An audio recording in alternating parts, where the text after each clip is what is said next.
ഏറ്റവും പ്രധാനപ്പെട്ട CCTV ദൃശ്യങ്ങൾ അല്ലെങ്കിൽ ആ മെമ്മറി കാർഡ് കാണാതായി എന്ന് പറയുന്നത് ആരുടെ കുറ്റമാണ്? ഞങ്ങളാണ് സാർ. ഞങ്ങൾ തന്നെ സാർ.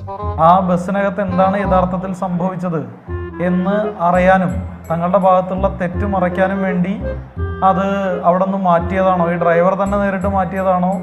ആഞ്ജനേയ സ്വാമി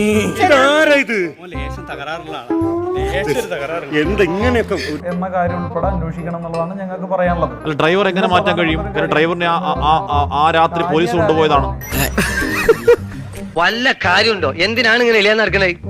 ഡ്രൈവറിനെ ആ രാത്രി ഇറക്കി പോലീസ് കൊണ്ടുപോയതാണ്. പിന്നെ എങ്ങനെയാണ് ഡ്രൈവറിന് അതിന് സാധ്യമാവുക? ഈ വിവരക്കാട് പറഞ്ഞൊക്കെ ഇച്ചിരി മര്യാദ വേണം ഇൻസ്പെക്ടറെ. അല്ല, അതൊരു അസ്വാഭാവികതയില്ലേ ശരത്?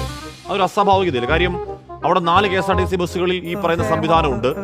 സൂക്ഷ്മം ഈ ബസ്സിൽ മാത്രമുള്ള മെമ്മറി കാർഡ് കാണാതാവും. പടച്ചവനെ തീവണ്ടിക്കാണല്ലോ തല വെച്ചത്. ആ യദു